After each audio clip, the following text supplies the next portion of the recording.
ঢকুৱাখানাৰ পলাতক আছামী সুনীল গগৈৰ সন্ধানত অভিযান চলাই চিআইডিয়ে ন তথ্য সংগ্ৰহ কৰিবলৈ সক্ষম হৈছে। সুনীল গগৈ পলাতক অৱস্থাত আছে। উদ্ধাৰ কৰা মৃতদেহটো আছিল জাহাংগীৰৰ, কিন্তু জাহাংগীৰৰ মুণ্ড এতিয়াও উদ্ধাৰ কৰিব পৰা নাই চিআইডিয়ে। ঢকুৱাখানাত বাহৰ পাতি থকা চিআইডিয়ে বিভিন্ন উৎসৰ পৰা পোৱা তথ্য অনুসৰি সুনীল গগৈ এজন আহোম সম্প্ৰদায়ৰ নেতাৰ সৈতে অৰুণাচলৰ পাছিঘাটত আত্মগোপন কৰিছে। সেই ব্যক্তিজনে বিভিন্নজনৰ সৈতে ফোনত কথা পতাৰ ৰেকৰ্ড ট্ৰেক কৰিবলৈ সক্ষম হৈছে চিআইডিয়ে, কিন্তু সুনীল গগৈৰ অৱস্থিতি এতিয়াও নিশ্চিতভাৱে চিআইডিয়ে ক'ব পৰা নাই। এইবাৰ এই হোটেলখনলৈ মন কৰক।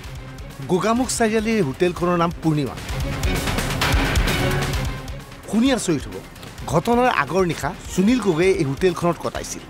এই হোটেলখনৰ 102 নম্বৰ কোঠাত বাহৰ পাতিছিল পলাতক আছামী সুনীল গগৈ। 30 আৰু 31 জুনত পূৰ্ণিমা হোটেলত কটাইছিল সুনীল গগৈ। ৰহস্যজনকভাৱে গোগামুখৰ হোটেলত বাহৰ পাতিছিল সুনীলে। এই বিষয়ে কাকোৱেই জনোৱা নাছিল সুনীল গগৈ। 30 তাৰিখ আৰু 31 তাৰিখ আছিলে। 31 তাৰিখ নিশা নাথাকিল, 30 তাৰিখ থাকিল মানে মোৰ ইয়াত। 30 তাৰিখৰ আপোনাৰ সন্ধিয়া 5:30মান বজাত তেখেতে আহিছিলে ইয়াত। তাৰপিছত তেখেতে ক'লে এটি ছিংগুল ৰুম আছে নেকি? মই ছিংগুল ৰুম এটা দিলোঁ। ছিংগুল ৰুমৰ প্ৰাইচটো 800 আছিলে। 800 তেখেতে দি মেলি ৰুমত আছিলে। মই তলত নামি মই যেতিয়া সন্ধিয়া সময়ৰ পিছত মানে মই চাইছোঁ তেখেতে মানে ওলাই গ'ল বাহিৰলৈ।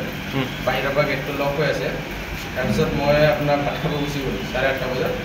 ভাত খাই মেলি ঘূৰি অহাৰ পিছত মই ৰুম চেক কৰি চাওঁতে তেখেতে ৰুমতে আছিলে। ইতিমধ্যে হোটেলৰ কৰ্মচাৰীক জেৰা কৰিছে চিআইডি। চিআইডিৰ জেৰাত কৰ্মচাৰীয়ে বিতং তথ্য সদৰি কৰিছে। 30 আৰু 31 জুনত হোটেলত সুনীল গগৈ কিদৰে আছিল তাৰ তথ্যও সদৰি কৰিছে হোটেলৰ কৰ্মচাৰী। হোটেলত সুনীলক লগ ধৰিবলৈ আহিছিল এক বিশেষ ব্যক্তি। এই ব্যক্তিজনৰ ফোন ৰিচিভ কৰা নাছিল সুনীল গগৈ। ব্যক্তিজনে হোটেলৰ কৰ্মচাৰীৰ ফোনেৰে সুনীলৰ সৈতে যোগাযোগ কৰিছিল। ৰহস্যজনকভাৱে 31 জুনত হোটেলৰ পৰা পলাইছিল সুনীলে। গেটটো তলা মাৰি ৰাতিপুৱা আপোনাৰ যেতিয়া মই গেটটো খুলি মেলি তলত আছিলোঁ, তাৰপিছত তলত আহি মই ৰুমত থাকিলোঁ। ৰুমত থকাৰ পিছত তেখেতৰ লগৰ এজন আহিলে।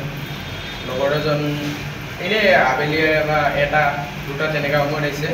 একজেক্টলি শুনা নাই এতিয়া। মানে অহাৰ পিছত ক'লে, ভাইটি তোমাৰ ফোনটো দিয়াচোন, মোৰ ফোনটো তোমাৰ ৰুমত থকা মানুহজনে ৰিচিভ কৰা। পিছত তেখেতক মই ফোনটো দিলোঁ। তেখেতে প্ৰথমবাৰ ফোন কৰোঁতে মানে সিজন মানুহে এনচাৰ দিছে যে মই চুলি কাটি আছোঁ। আকৌ দেখুৱা ফোন কৰিছিলে, তুমি ক'ত আছা বুলি। সুনীল গগৈ সেই বন্ধুজনলৈ ফোন কৰিছিলে? সুনীল গগৈ নহয়, তেখেতৰ যোনটো তেখেতক লগ কৰিব মানুহ আহিছিলে সেইজন মানুহ।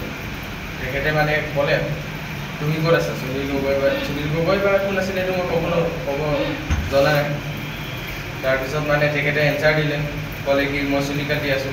আকৌ নেক্সটবাৰ ফোন কৰিছিলে। ফোন কৰি আকৌ সুধিছে তুমি আহি পোৱা নাই নেকি? তেখেতে ক'লে আহি আছোঁ। আকৌ নেক্সটবাৰ ফোন কৰোঁতে মানে টোটেল 3বাৰ ফোন কৰিছে। তেখেতে কৈছে আহি পালোঁ বুলি কৈছে। তেখেতে মোৰ হাতত মোবাইলটো বনাই মেলি তেখেতে নামি গ'ল। নামি যোৱাত তেখেতৰ পিছত ময়ো নামি আহিছিলোঁ। তেখেতে ৰুমত সোমালে, মই তলত গ'লোঁ। তলত যোৱাৰ পিছত আবেলি সময়ত মই ৰুমটো চেক কৰিব আহিছিলোঁ।